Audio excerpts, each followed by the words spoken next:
Good afternoon and welcome back to Off the Cuff. I'm Jesse Link and with me here is Dean Wilkie, and today we will first be discussing our top 10 rock songs of the 20th century, and then as a guest segment we have Mr. Fleissner to discuss that with us as well. So Dean, let's start with you. What is your number one song of the 20th century? All right, so starting with my first song of the top 10, I would have to just put up "The Boys Are Back in Town" by Thin Lizzy.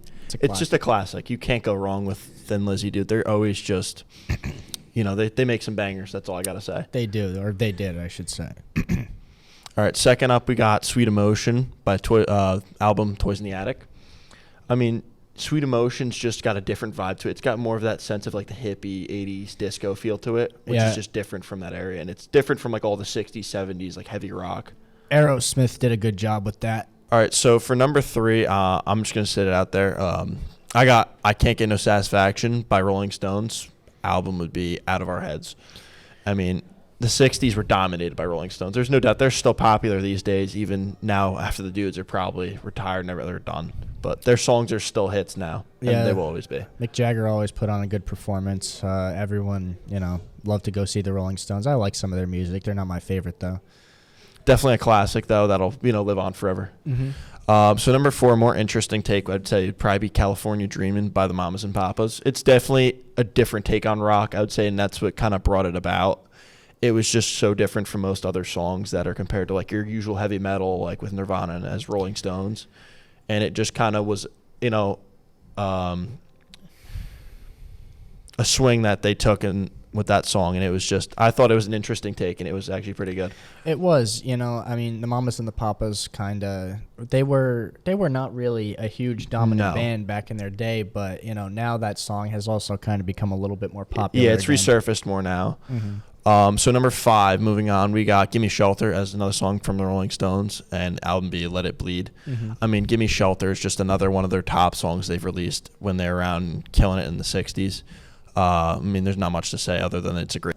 So number 6, I got "Don't Stop Believing" by Journey, the album B, "Escape." I mean, "Don't Stop Believing" is just, you could literally repeat the first 2-3 lyrics of the song and anybody knows what you're saying. Yeah. It's just the most, I would say it's probably one of the more popular rock songs of the last, 20 years or so. And it's pretty unforgettable. Yeah, it's just a classic. Everyone knows it. You can't go wrong with it. You gotta have that one in the playlist if you're making a rock playlist. Yeah, for the last 20 years, it's definitely up there. Oh, definitely. So number 7, another popular band from past 20 years or so would be AC/DC. We got "Highway to Hell." I mean, dude, there's nothing to say, but classic song. Everybody knows it. If you said the first 3 lyrics, it's going to be known. Yeah. Another song by them, my top 8 would be. We got "Thunderstruck." I mean, "Thunderstruck" is just, it's a rave, man. It's going around through the colleges, everything. It's a song that nobody cannot forget. Big hockey song, too. Yeah, of course. Big sporting event song. Huge song for sports, everything. It's everywhere. Number 9, definitely a more interesting take, I would say, is "We Are the Champions." And "We Are the Champions" being a much bigger sports song like "Thunderstruck" is, but takes an interesting take on, the sense of music and the use of the guitar and everything compared to like a more rock metal type of thing. They're much different, but it's a great take. And number 10, I think I should have probably put this a little higher on the list, but we got "Freebird" by Leonard Skinner. That is an interesting one. Yeah. I guess it would be top 10 because a lot of people still do like to listen to that. Yeah. It is a fan favorite for anyone who is like a big Leonard Skinner listener.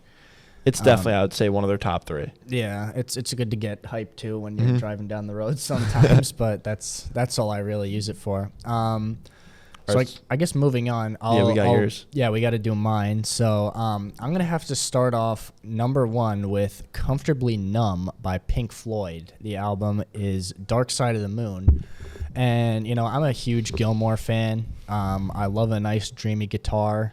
He really makes it sound dreamy. So that solo in there too, the last one is probably arguably the best solo written ever.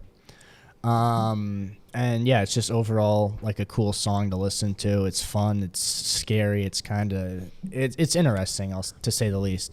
Number 2 has to be "Panama" by Van Halen. Van Halen. I love how Eddie Van Halen plays the guitar. or used to, I should say, since he's not with us anymore. But sadly, but I would agree with you. He's definitely one of the best guitarists that was ever to live. Yeah, I liked the way his guitar sounded so distinct from everyone else, and I just liked the way it was. Oh, there's the lab bell.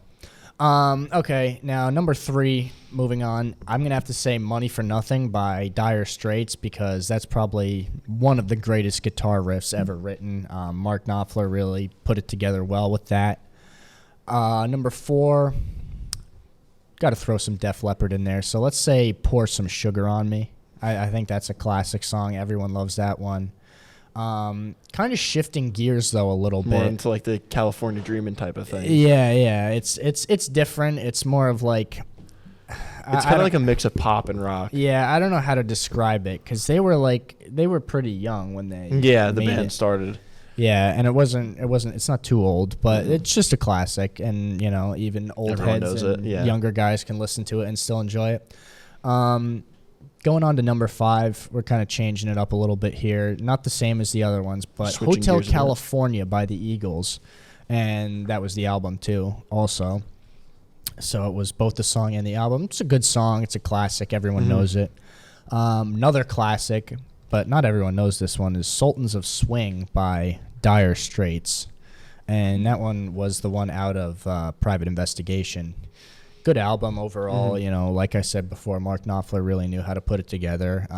They put on. It was like pre-era. Yeah, they were good, I'd say. They were kind of one of the underrated bands, but Before they surfaced up and really came about. Yeah. Now this next one, number 7, Sympathy for the Devil, has been written by a bunch of different people in a bunch of different ways. I like the Motorhead version. The Ozzy Osbourne one is pretty good too. It's a close second, I would say, but I just like the way Motorhead did it better. Yeah, I agree with you. I like the way Motorhead wrote it. I mean, Ozzy's good, but stick the Crazy Train, man. Yeah, Ozzy wrote it good and he played it well, I thought, but I just like the way Motorhead did it better, just a hair more. So, number 8 is another classic. It's Led Zeppelin, of course, the album Led Zeppelin 4. When the Levee Breaks. Now, it's a popular song. Yeah, it's good. I mean, you can't go wrong with Led Zeppelin. They're just one of the easy bands. If you were to ask somebody what's your top 10 favorite bands, it's at least in the top 5. Led Zeppelin's going to be in there somewhere. More than likely. Now, here's another one that's kind of like a gear shift here. Every Breath You Take by The Police from the album Synchronization. I haven't heard The Police in a bit. The dreamy guitar is what gets me for it. You can get me to like any song if it has a nice dreamy guitar in it, and I'll listen to it. That's your thing? Yeah, that's just my thing. And then last, here's another gear shift. We're moving into something a little bit more heavy. Is Fade to Black by Metallica. Now, the song is kind of like has a what's it called? A controversial. Okay, so I'm going to start again.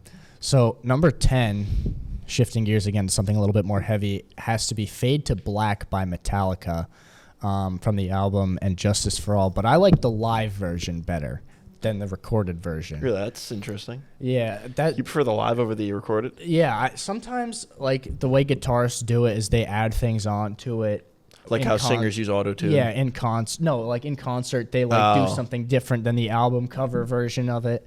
So, and sometimes that'll catch my attention. I'll be like, wow, I really like what he did there. Do you think it shows more the raw talent of the guitarists, too? Yeah, sometimes. I mean, they modify their songs a little bit before, and I think they practice them. But, this is just a good song. It has a little bit of a controversial background, and we don't really know why they wrote it, but it was... It's a good song overall. I like the way it sounds, and the guitar is pretty nice in it too, along with some good drum solos there. But that's it for me and Dean. So now we're going to take a real quick break, and we'll be back in just a moment with our guest appearance of Mr. Fleissner. Welcome back to Off the Cuff here, and today I'm sitting next to Mr. Fleissner, a English teacher here at Wayne Hills, who I understand plays both the regular guitar and the bass guitar. Is that correct? Indeed I do. So, and the piano. Oh, the piano too. I didn't know about that one. I'd only known about the other two. But he's going to share with us his top 10 songs of the 20th century and why he chose them. And he has them in an interesting order, too. So we'll see what his logic is here. Yeah, so to me, top songs of the 20th century, 100 years is a really long time to have top songs. So I decided that instead of picking like my favorite 10 songs written in the 20th century, I'm giving you 10 songs that I think you can't tell the story of 20th century music without.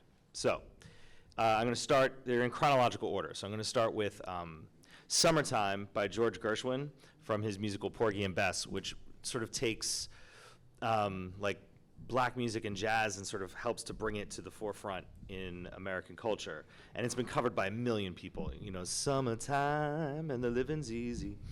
So that one. And then Robert Johnson's Crossroad Blues. So Robert Johnson is really the godfather of the blues. He didn't invent it, but he was the first one to record it. And so, or the first major one to record it. And Crossroad Blues is one of his most famous ones. Tells the story of going down to the crossroads and basically making a deal with the devil. And it gets covered by tons of people after, and you wouldn't really have blues or rock and roll without that song. So then after that, we have It Don't Mean a Thing If It Ain't Got That Swing by Duke Ellington, vocals by Ella Fitzgerald. And again, sort of taking jazz in a new direction and establishing sort of swing as the new sort of mode of popular music. So then after that, Hound Dog by Elvis Presley. Well, he didn't write it because Elvis didn't write songs. Oh, really? I didn't know that. He did not. So it was written by these two guys, Lieber and Stoller, who wrote tons of songs. And the first person to record it, and she actually had a hit with it, was a black artist named Big Mama Thornton. But then he covered it after, and that just exploded rock and roll into the popular culture.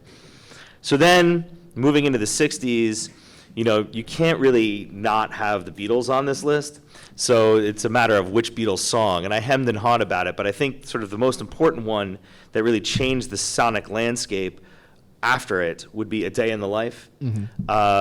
It's really long, and it has like two very distinct sections. Then it has some weird experimental stuff at the end, very different. The same year, Jimi Hendrix releases Manic Depression. Manic Depression is one of my all-time top songs. I love that song. And everybody after Jimi Hendrix was basically trying to imitate Jimi Hendrix. So you need him. In a similar time period, I think I'm backing up. I think this was earlier.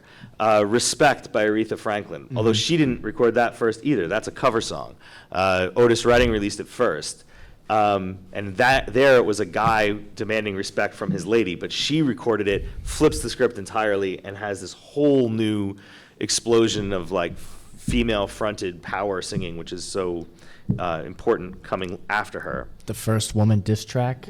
Pretty much, and by covering his song. But you know, it's very different when it comes out of her mouth. That's very interesting. Yeah. I never knew that was. I didn't listen to Aretha Franklin much. I had like a little bit before, right around the time that she died, because I was a little younger then, but I listened to it, and I really enjoyed some of her music. Oh, she's fantastic. Yeah, she's fantastic.